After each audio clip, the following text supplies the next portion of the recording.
بتعرفوا انه الكاهي العراقي هو نفسه الفطير المشلتت المصري وهو نفسه الكرت بوريه التركي؟ لك ايه والله طلعوا كلهم نفس الشيء، العجينه وحده بس بيفرقوا عن بعض بطريقه فتح العجينه والتقديم. هي فعملتهم الثلاثه سوا بعجينه وحده. فتابعوا لي هالوصفه وقولوا لي انتم من اي جمهور، فطير مشلتت ولا كرت بوريه ولا كاهي عراقي؟ انا بصراحه من جمهور الثلاثه لانه كلهم نفس الشيء.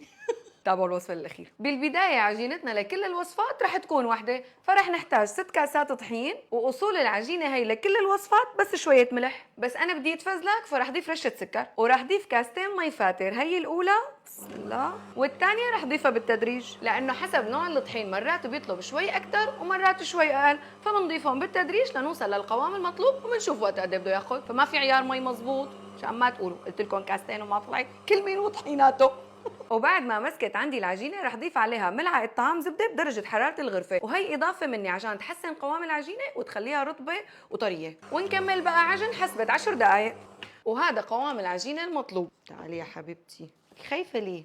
شوفوا قوامها ما احلى، ناعمه وطريه وسلسه. مده العجن كثير مهمه، بدنا 10 دقائق اقل شيء لحتى يتفاعل الجلوتين كثير منيح. ما عندنا عجانه بالايد بنعجنها 10 دقائق، امركم الله الله شو بدكم تعملوا. وهلا رح ادهن الجاطه زبده وادهن العجينه كمان، وبدي ريحها اقل شيء نص ساعه، وهي النص ساعه كثير مهمه ها حتى العجينه تبلش تتفاعل وتطرى. مو تخليها 5 دقائق وتقولي ما زبطت معي، انا ما دخلني ها قلت لكم. وهي عجينتنا بعد ما ارتاحت نص ساعه شوفوا كيف طريت ونفشت وصارت ما احلاها. وبنفس هالعجينه الجميله رح نعمل 3 وصفات، الكرت بوريه التركيه، الفطير المشلتت المصري، والكاهي العراقي. يعني بيني وبينكم طلع الفرق بيناتهم بس بالشكل وبالطبقات شوي، فقلت خليني اجمع لكم اياهم بوصفه واحده مع انكم اغلبكم بيحبون. فرح اقطع عجينتنا لاحجام متساويه.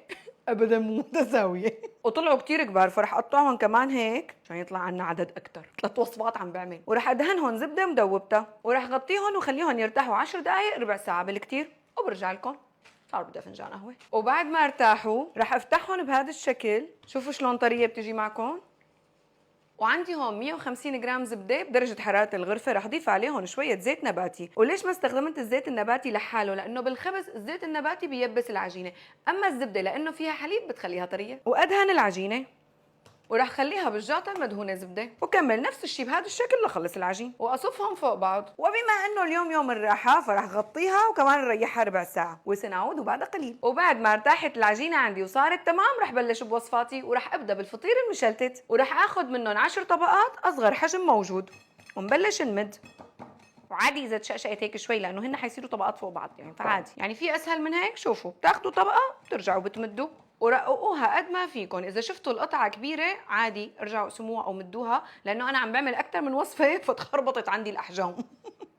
بس المهم شوفوا الرق اللي بدها تصير فيه. واذا حسيتوها ناشفه فيكم ترجعوا تضيفوا شويه زبده. وطبعا بمصر بيستخدموا السمنه، بس نحن بتركيا بنستخدم الزبده اكثر، ولانه الزبده كمان بتعطي طراوه للعجينه لانه فيها حليب. يعني هي المعلومات ما رح تنسوها بحياتكم على قد ما عدتها بهذا الفيديو. وبعد ما خلصنا مد الطبقات رح ادهن الوش كمان دهنه منيحه بالزبده، وادخلها الفرن على اعلى درجه حراره، ويكون الفرن مشغل من الجهتين بقبل ربع ساعه، وبدنا من العشر دقائق للربع ساعه، يعني كل مين وفرنه راقبوا. ويا سلام على الفطير المشلتت. ايه ده ايه ده يا ديما. وهلا بعد ما طلعناها من الفرن فورا بدنا نبخها بزيت، او اذا بدكم فيكم رشه مي، ونغطيها منيح لحتى تطرى وتحافظ على رطوبتها. شوفوا كم طبقه غطيتها مشان ما تبرد. ونخليها على جنب بقى. وهلا رح ناخذ طبقه من العجينه تبعيتنا ونعمل الكاهي العراقي الاصلي، ايوه اصلي. ونحط العجينه هيك ونبلش نمدها، وبهذا الشكل شوفوا ولا اسهل من هيك. عادي لو تشققت كثير عادي. رح خلي لها انا هيك شويه زبده كمان، ورح لمها على شكل مستطيل بهذا الشكل. بدون ما حبيتهم رح شيلهم، اطلع مرتبه كاهي هي مو شو ما كان. وهي هي نخليها بالصينيه، وطبعا الصينيه دهنينها زبده، وادخلها الفرن على اعلى درجه حراره 10 دقائق. بس هون 10 دقائق مع المراقبه ها، مو اكثر لانه كاهي ورقيق فيمكن يحترق. فدخلني قلت لكم كل مين وفرنه. وشوفوا لي الكاهي شلون مقرمش، سامعين الصوت؟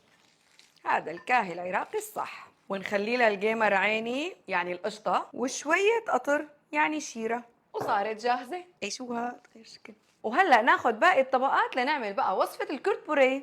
ومدي لقلك بنفس الطريقة، وحتى الفطير مشلتت في ناس هيك بتعمله كمان. وبعد ما مديناها كمان نرجع نلمها على بعضها. ونجيب صينية ونبلش نصفهم بهذا الشكل، ورح كمل بهذا الشكل تقريبا 8 طبقات، ونفس الشيء على اعلى درجة حرارة بالفرن كمان ربع ساعة. والكرت بوري التركية ما بيحطوا لها لا قطر ولا عسل، بيحطوا لها سكر بودرة. وهذا الفطير المشلتت كمان صار جاهز معنا، وهي ال3 وصفات بعجينة واحدة، وان شاء الله الف صحة وهنا على قلبي انا.